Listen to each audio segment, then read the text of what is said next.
There we go, coming back up towards the start, and we get the line up for this women's fours race. So the women's fours, you can see People's Republic of China got a presence there. Australians have come over, Americans too in lane 5, and then the Europeans, the Ukrainian and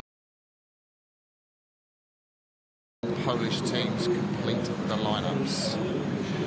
I'll give you a rundown, and Greg, there's the women's four. Yeah, so it's the women's coxless four. So yes, 4 athletes, 1 oar each, no cox lying down inside the boat or sitting at the back of the boat. And there we see, we're going to see those times, I would imagine, get faster over the course of the Olympiad as people put stronger and stronger athletes into this boat. Now it's an Olympic class boat.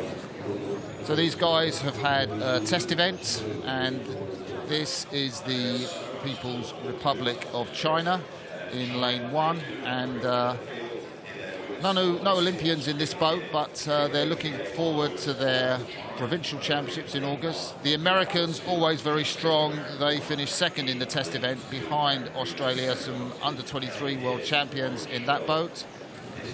The Ukrainians, strong team, 2 from the Ukrainians, normally better known for their sculling than their rowing. Here we see the Aussies, the favourites for this race, stroked by Molly Goodman. She's closest to you, the South Australian from Adelaide. Rowing with skinny blades. That's the blades that have got quite thin looms and shaft. USA 2 with Vicky Opitz in that. She's one back from the stroke seat. Vicky Opitz, a former American world champion, very experienced. And then the Polish crew with the Wielbowska sisters in stroke and 3. They're the closest to you. So that's the lineup. Starter, we're calling them to orders, and we'll soon be off for the first race of the day. And it looks like a pretty smooth start from all the crews here. There's those lovely conditions we see, and just as that little bit of shelter at the start, and then they'll be coming out and just starting to notice the tailwind as they just get out towards the end of the red buoys. Buoys very closely together there in the first part of the course to help them with the steering. As we take a look here, and it looks like it is the Polish on the near side here who is showing first, just getting off the start well. So closest to you is Poland. Then you can see the bow of lane 2. That's USA 1, stroked by Corinne Scholler. Corinne Scholler from Florida, went to Brown University, and we might get a close-up of her later in the contest. Just in the first quarter of the race, there we're closing in on the bow woman from the Polish crew. That's Monika Chałczuk. And there we run down the American crew in the bow of the American crew. Erin Relich. Erin Relich from Connecticut went to Princeton University with the white cap on, and just in front of her, her crewmate Sarah Doherty, the Husky from Washington University. Australians a little further back at the moment, Greg. Yeah, the Australians look like they've tried to get out here, get into a solid kind of rhythm. It looks to me like the Polish have got a real sprint on here, and it's played off to them well in the first 500. The interesting thing will be whether they're able to keep it going. Again, that USA 4 in lane 2, that's the USA 1 boat, to me look like they've gone to a really nice long rhythm. Of course, they're doubling up, so they're rowing in the 8 as well later on today. But they look like they've got a long, strong rhythm there, and I wonder if this crew from Poland in the near side will be able to keep this, or whether these strong crews through the middle will start to work their way back in the second quarter. Well, we see that little graphic, and that light blue colour in the bottom right of the screen tells you that the Polish boat is currently the fastest moving boat, the race leader. 1:33.7 through the 500-metre mark, Greg, and that is just 1/10 of a second outside the world's best time set by the New Zealand 4 on the Bosman in 2014. I don't think it's as quick as the Bosman. That course you really pick up as you go through the second half, the second 1,000 metres, but it does tell you it's a pretty pacey start by these women. It is a pacey start, isn't it? And so there's that question whether they'll be able to keep this going and build on that time, or whether they might have burned a little bit too much too early. And as you say, the form crew you were looking out for, the Australians, I think, are looking really strong here, coming through the middle, and bringing the Americans coming up with them as well. So the Polish crew, Anna and Maria Wielbowska, they were in the Olympics in Rio, 10th in the women's pairs, and the bow woman, you can see her there with the long ponytail, Monica Chachuk, bronze medalist in the Rio Olympics. But in the women's quad with 2 blades as they come through to the 1,000 metres.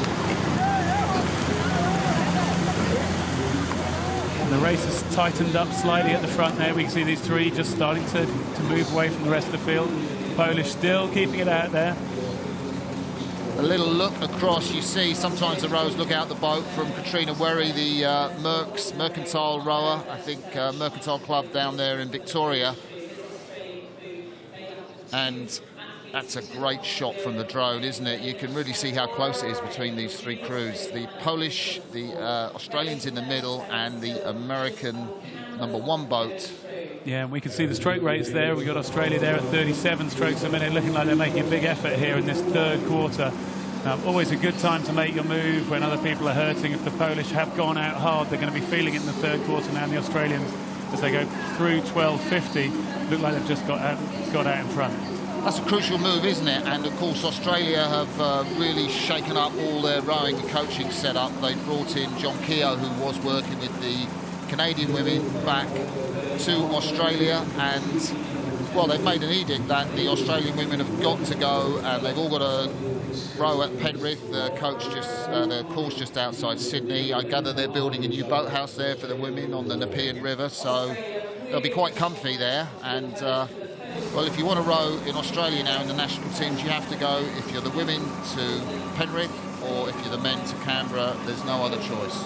Well, Australia is such a strong rowing nation, and I think they want to get themselves really well organised with the system as they build up towards Tokyo. And I think it's a great start if they go after this women's 4 as an event, because so many events within rowing, you get an established order, you get out there and you put that mark down straight after the Olympics this year now, 2017, following the Rio Olympics.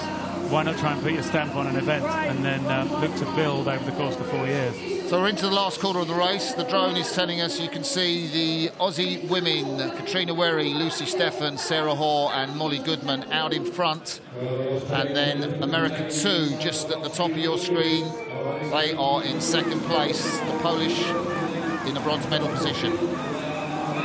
Yeah, that's absolutely right. The Polish now are just going to try and hang on for that bronze medal as they come down here in front of the crowd.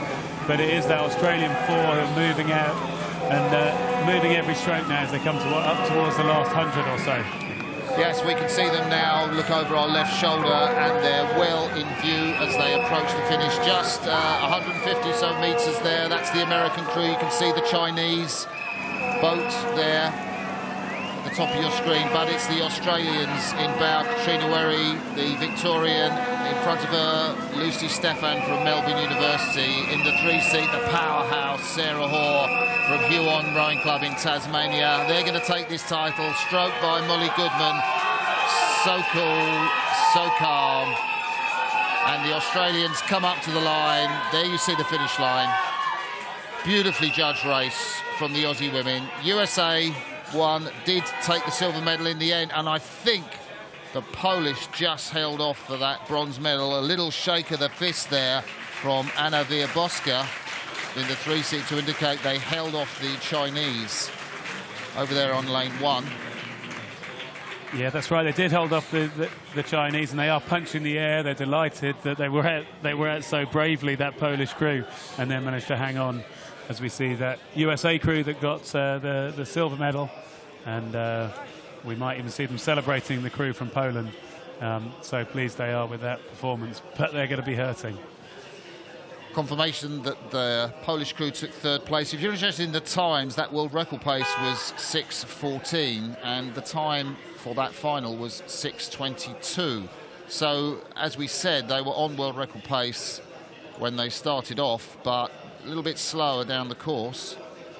We'll work out exactly what that means for the times, the percentage times that these women do. I'm just going to type into my laptop, give you a percentage time of what the Australians did, 6:22.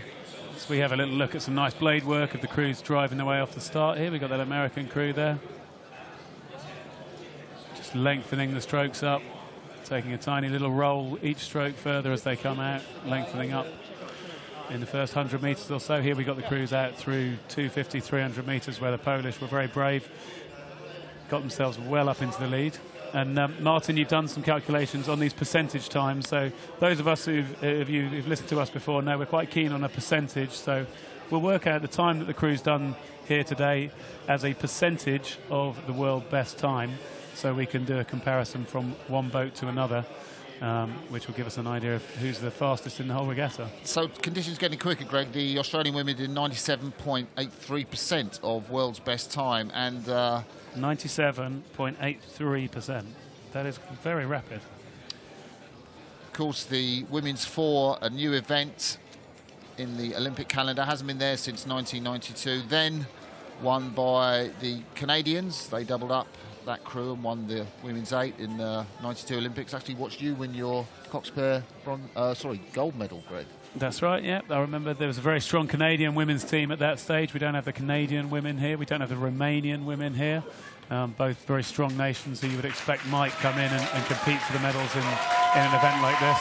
As we get the Polish crew now coming down in front of us. The crowd very excited to see them come and see the Australians there winning that gold medal. Molly Goodman loved that, didn't she? And why not? Because the Australians knew over here, just getting over their jet lag, and great result to register. First televised race at World Cup 2, confirmation 6:22, that fast time, just something like 8 seconds off the world's best pace. United States won.